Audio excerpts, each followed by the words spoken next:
Hi BookTube! My name is Sarah and welcome to the Bookish Knitter. Today I am coming to you with a weekly reading update. So this is for week number 23 and it is June the 4th through the 10th, 2023. So welcome, happy Sunday everybody. Garrett and I were out this morning, did some groceries, got my coffee. I got some stuff going on in my life right now as well. So those of you who watched my video yesterday for my weekly TBR, you'll know that I've been in a little bit of a reading slump. So last week, now that being said, I did finish 4 books this week, you guys, but for me, that is a bit of a reading slump because I could have potentially finished a lot more books last week because of the amount of time that I had. I had extra time last week. I was homesick on Monday, didn't do barely any. I read every day, but some days it was like a chapter, you know what I mean? On Tuesday and Wednesday, I did work from home, so I didn't have my commute in, which saved me some time and I could have gotten some reading done. Thursday, I went into the office, that's fine. And then Friday, I worked from home again. So I had all this time, but I didn't do a ton of reading. Even yesterday on Saturday, I did not do a ton of reading. So, you know, that's how I feel like I'm in a bit of a slump, but I'm starting to come out of it now. So I'm excited about the books I have to read and things like that. So that's exciting. Other stuff kind of going on. Had a couple doctor's appointments this week. Everything is fine. No need to worry. None of this is cardiac related, which, you know, thank God for small favors. But I'm dealing with some other issues and yeah, it looks like I am now, well, I have been for almost a month now completely dairy free. And that's helped a great deal with some of the issues I've been having. And then the other thing that I am trying now to see, I have a doctor's appointment in a couple weeks to talk to her to see whether or not there's something else that might be in the works, but I'm also trying gluten-free. So essentially, if it tastes good, spit it out is my motto at this point. Do you have any idea how hard it is? I'm like, there's nothing I can eat. And as someone who is not a big meat eater to begin with, it's hard. Like I did buy, and I'll show you guys because it's here. I wouldn't do this as like a book haul, but I was going to try the Whole30 diet for those of you who have not heard about it. It's essentially you cut like everything out and then slowly start adding things back in. But this relies heavily on meat. And again, I'm not a meat eater. So I've been looking online and there's some people who are doing like a modified version of it. So I might try that. I don't know. But anyway, that's just some personal stuff that's kind of going on. But I am feeling better than I had been, which is great. And that's the most important thing. So that's about it. We've had a couple other things going on here with us, but it's not anything I'm wanting to share at this point. Let's put it that way. But yeah, let's get into the books. So I finished 4 books this week, like I said. So I'll talk about those 4 books, and then I'm going to share with you the books I'm currently reading. And then I do have a little bit of crafting to show you guys. I started a new knitting project that I'm super excited about. So I'm going to show you what I've gotten done on that so far. And yeah, let's jump into it. So the first book that I finished this week was Indian Prince's Hidden Son by Lynne Graham. I gave this book 3.5 stars. This is a Harlequin Presents novel. It is part of my Harlequin project, and this was this is from February of 2020. I did actually grab a copy of this on audio, but I listened to only like a couple chapters. Most of it I actually read. You know, there are a number of Harlequin books that are available on audio, so you can check and see. They're kind of hard to find. You need to kind of know the author or the book that you're looking for in particular. It's mostly presents novels, desire novels, intrigue novels, love-inspired, some of them as well. The love-inspired suspense, a lot of them. Sometimes also you can find bundles of them, and when those come up, I tend to purchase them because you're getting like 3 books in one. So for example, one of the Canine Rescue series that I have, I got the first 3 books as a bundle for 1 credit on Audible. So the other problem is a lot of them tend to be also Audible exclusive, which I don't necessarily agree with because audiobooks are audiobooks and Audible can be very expensive. And especially for people with disabilities, they should be able to have a bit more ability to get their hands on these books. You know, they shouldn't just have one location to be able to purchase or, you know, anyway, that's a whole other tangent. Let's get back to this book. So, this is the story of Willow and Jay. Jay is an Indian prince, and this is obviously a secret baby story, hence the title. And him and Willow have known each other since they were young.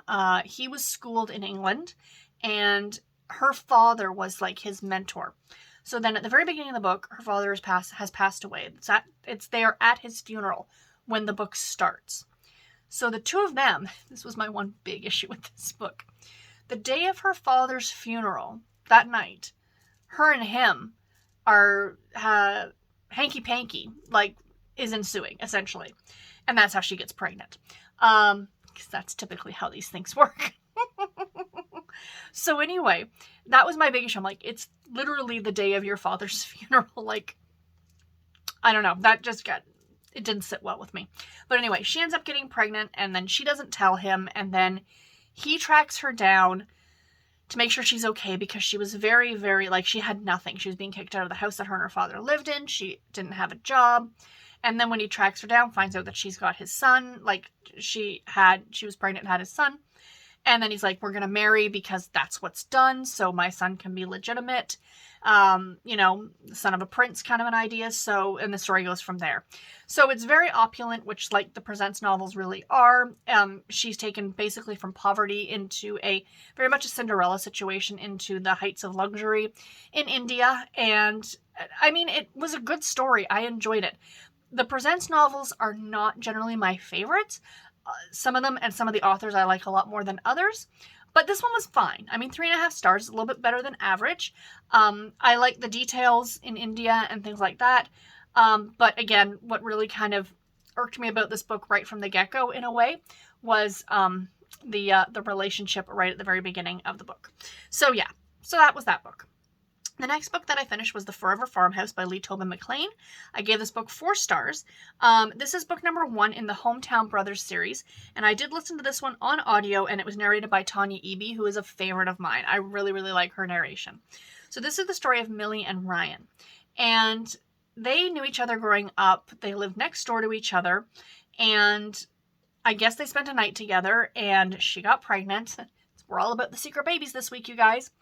And so she got pregnant, and he left. She never told him, and now he's back in town because the house that he was living in, it was actually his he lived with a foster family, and his foster father had passed away, and he's helping his foster mother kind of like deal with the house because his father was like a bit of a hoarder situation.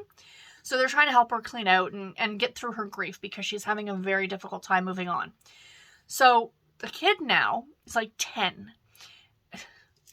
This is where it gets unbelievable territory for me. Like, really? 10 years? And they spent a lot of time together throughout the course of this book before she finally revealed that, hey, this is your kid. Like, you gotta have a really good reason for not sharing that. And I didn't feel like Millie's reason was good enough, in my opinion. What I did really like about this is the setting of Teaberry Island. It's somewhere in the Chesapeake Bay area, I think in Virginia. And the setting, the characters, like, I did really like all the characters and stuff like that. It was just this whole reason as to why she wouldn't tell him about his own son really kind of irked me, to be completely honest. Like, my issue with Secret Baby is that there's never a good enough reason of why you can't tell the other person, unless it's like some sort of abusive situation. You know what I mean? Like, there's levels of, but anyway, I'm not going to get into it. I did enjoy this one. Now, I remember when I talked about this book that I was going to read it, that I mentioned that she writes predominantly Christian fiction, Christian romance. And this one is not labeled necessarily as an inspirational romance. However, faith is a part of this book. I just want you guys aware of that going in. Even though the two of them had a relationship outside of marriage, obviously she got pregnant, it's never really discussed. It's all kind of alluded to. Like, you know how she got pregnant, but it's never discussed. When it happened or why it happened or what the circumstances behind it were, like you would get typically in a story. Like in the first book, as I was saying, Jay was comforting her after the death of her father. Again, I'm using air quotes because you were at your father's funeral that morning. Anyway, let's not get into that again. So the other thing is that the Ryan's foster father was the town preacher. He was whichever one it is that can get married. I'm not absolutely certain. Father, maybe? I don't know. he was a man of the cloth, let's put it that way. And they talk about going to church in this book. They talk about their faith in God, but it's not in your face. Like, it's definitely something I noticed, mainly because I know Tobin McClain's work, and I know the kind of books that she writes. So when I was reading it, I wasn't surprised, if that makes any kind of sense. So yeah, I enjoyed this one. Again, gave it 4 stars. I am really looking forward to the next 2 books in the series, because they're about Ryan's foster brothers. So I cannot wait. It looks like it's going to be a really good trilogy. The next book that I finished was Showdown by Francine Pascal. I gave this one 3.5 stars. This is Sweet Valley High book number 19. This book took me like 4 days to finish. So how do you know you're in a reading slump? When a Sweet Valley High book takes you 4 days to finish. So this one I enjoyed. So in this one, Lila and Jessica are kind of competing for the same guy. And it's a guy that Lila had met in a previous book. He's a construction worker. And, you know, he's kind of like, it sounds like he's from a very well-to-do family, but he's trying to make it on his own. Him and his father don't really get along. So Jessica meets him at this party that Lila is throwing, and she's like, hey, he's hot. He's mine. So her and Lila are kind of like showdown against each other for the affections of this guy named Jack. And so all this is happening, but there's something that's going on. Like, as a reader, especially myself, it's been a long time since I've read these books, so I don't remember the plots completely. But it's kind of a giveaway that he's hiding something. And, you know, then of course danger happens. And I mean, this one was fun. It just took me way too long to finish, unfortunately. These are books I can finish in a couple of hours. And for some reason, again, it took me 4 days. So anyway, I finished it. I enjoyed it. We're going from there. And the last book that I finished was Montana Dad by Jeannie Watt. This book I also gave 4 stars to. It is book number 2 in the Sweet Home Montana series. I have not read book number 1, but I do want to go back and read it now. And this is I've got the hiccups, a Harlequin heartwarming novel. Another one part of my Harlequin project from February of 2020. So this is the story of Alex and Nick. So Alex was living in Virginia, and she ended up, unfortunately, getting dragged into this, like, hedge fund, money-stealing type deal. So the company that she was working for, her boyfriend and her boss, named Jason, was stealing money from clients, like borrowing from Peter to pay Paul kind of an idea, where, you know, new clients would invest, and then he would use that money to pay old clients and keep some, whatever. Anyway, a bunch of money went missing. So a lot of clients lost their savings, lost all their money. And she was investigated, of course, by the authorities and you know, was realized that she didn't do anything. She didn't have anything to do with it. But she's still being scrutinized by the public because they think, like, you were dating this guy. How did you not know? Where's the money kind of an idea. So one night when she's living at home in Virginia, her apartment gets broken into, and so she's fearful.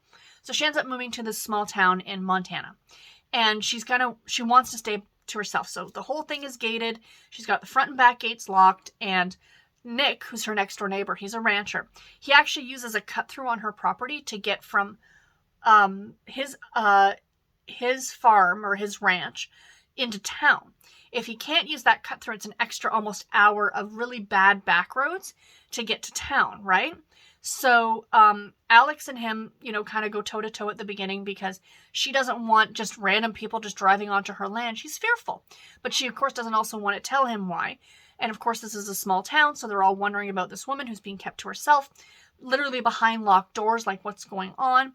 So he agrees, like, he's like, hey, I will help you kind of integrate into town a little bit if you let me use your land to drive my vehicle, like to do the cut through. So over the course of the thing, they end up falling for each other. He is a widow.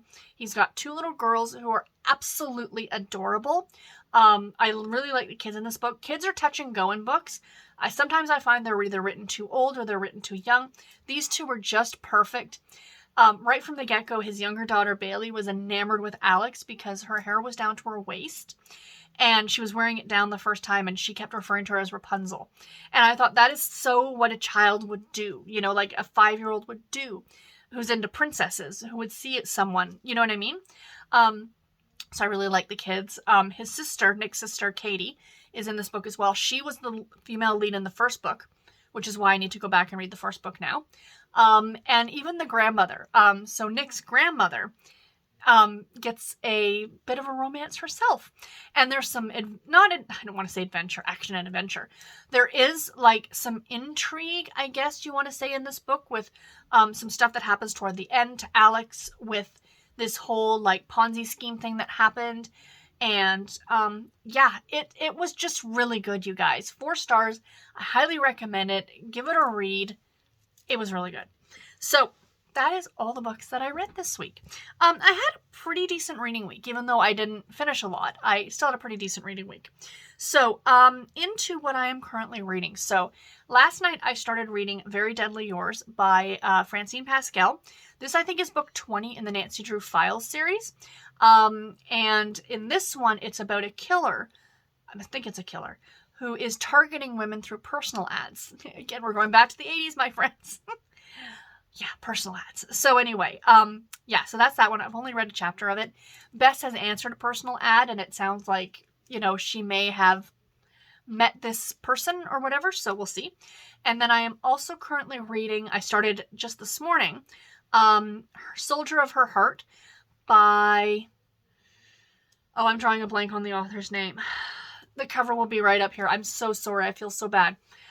But this one so far is quite good. It's about a former soldier who has PTSD. And he is very gruff and very, you know, rough around the edges. And he actually flips houses. And he's flipping this house and he realizes that there's like a secondary wall. It's like somebody built a wall over a wall. So he decides to tear it apart to find out why, because you could get more square footage if you took away this fake wall. To find out that there's this beautiful stained glass window that's hidden behind bricks on the other side. They bricked over it on the outside, but the window's still in the wall on the inside of the house. So he ends up talking to our female lead, and they're going to try and restore the stained glass, and she's going to kind of, I guess, help him with his PTSD. It sounds really good, and so far I'm really enjoying it. I'm only like a chapter and a half into it. And the last one that I'm currently reading is, I'm going to completely draw a blank on the title of this book. Hold on. Let me go here. Got my tablet right in front of me. I should be able to pull this one up. I'm still reading another Presents novel.